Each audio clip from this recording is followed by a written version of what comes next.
My name is Julio Holston. My name is Holly Violet Bonnet. I'm Dave. I'm Candace Hamilton. Hi, I'm Connor Warren. I lived in an orphanage. I didn't know my birth parents. So yeah, I was born in Guatemala and lived there for 10 years. And then I got adopted by a Christian family. I accepted Christ when I was about 5. Actually, when I accepted Christ, it was, I think, when I was at a summer camp, and I don't think I was really old enough to understand what it meant. But then again, I knew I needed Christ. I've grown up in a pretty strong Christian household for all my life. I've always been going to church and youth group and stuff that I can remember. I made the decision when I was really little, but it never really, there was no change in my life till I was probably like 11 or 12. And that's when God really kind of said, okay, change it up, let's go, you need to live for me. I am about to say the most overused phrase of all time. I was born in a Christian home and the youngest of 4. I was 4 years old when I officially asked Jesus into my heart. And obviously it's a process. I didn't learn everything at once. I didn't miraculously know everything. So it's still a process that's going on. Since I was 4 and I was in my mom's bedroom and kind of copied whatever she said, but from then on I kind of felt like I've been a Christian, but I don't know if I can really say right now that I'm really living full out for God. I don't know if I can just say that I'm at that point yet, but I mean, I love the Lord, and that's where grace comes in. Grace to me means a second chance in many different ways. I'd say it's God's gift that I don't deserve, I guess would be the way I'd put it. Grace is giving somebody something that they don't deserve. His grace is us receiving things that we don't deserve. So, just like the story with the prodigal son, the son didn't deserve for his father to take him back in. Grace is, it's undeserved, usually. It's undeserved forgiveness. A lot of people know that I'm a big perfectionist. I am so hard on myself, it's ridiculous. I'd redo a project over and over, rewrite the title hundreds of times, not even exaggerating. So my parents would be like, Holly, and what is your problem?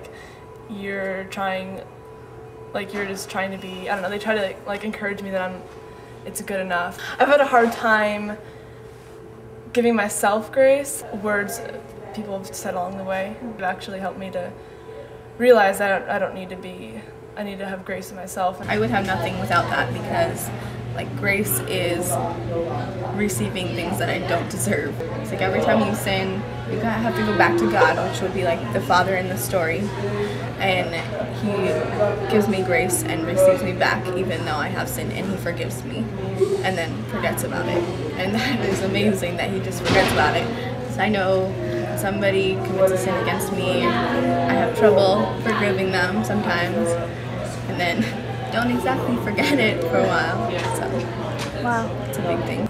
Grace in my life is when I mess up, which is often, and when I make the wrong choice, or I do something that I know is probably not the right thing, and then I come to the Lord and ask Him for forgiveness. And sometimes I was how can I keep asking for forgiveness? You know what I mean? I keep asking for forgiveness, and I keep asking, and I know sometimes I'm doing it, sometimes I'm sinning and I even know I'm doing it, and then I'll ask for forgiveness, and why would you forgive me when I knew? But that's what grace is. We don't deserve it, but He still gives it to us.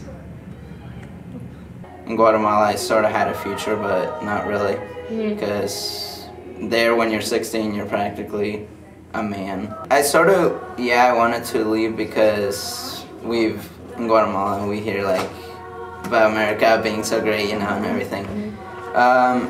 And for most of us, it was like a dream to go to America and get adopted, because most of the kids didn't have families. Yeah. And the ones that did, the parents just couldn't take care of them. So that was one reason that they were there. God decided to give me a family, a loving family. First meeting like the whole family. Yeah. Like, it was just really tight and like, I don't know, really awesome, at least for me, to like see this whole family just waiting for me, like as soon as I walked out of the airport, like just waiting with smiles, and you can see like the love through their eyes and everything. He gave me a second chance in life for me. We're all gonna make mistakes and we're all human, but it's what we do in response to that. I guess just by loving people, no matter what they look like or social status, you know, whatever, really just show them love, because I know what it is to be loved and not be loved.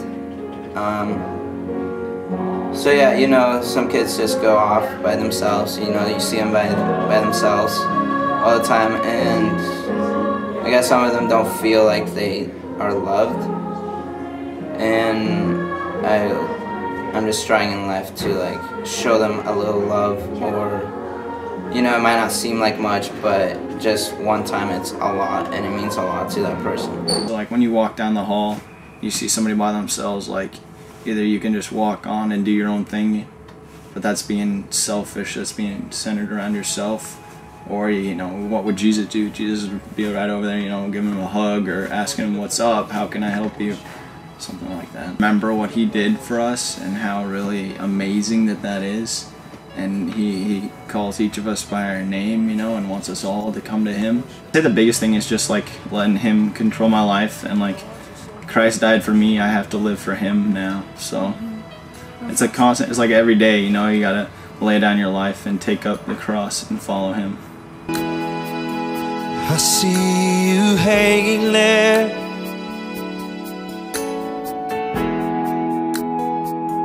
I see your nail-pierced hands. For me, you paid the price for me.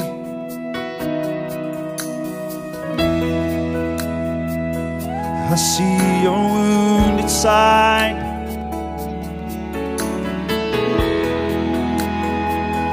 I hear your lonely cries. For me, you paid the price for me. It was unfailing love, grace by your blood. Come and pour over me until all I see is your unfailing love.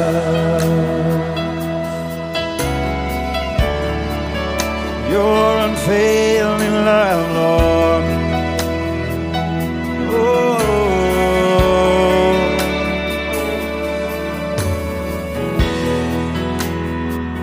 I see the crown of thorns, I hear them laugh and scorn. For me, you paid the price for me.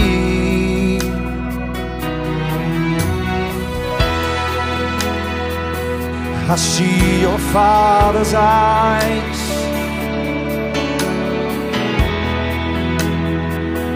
turn from his bleeding Son. For me, you paid the price for me.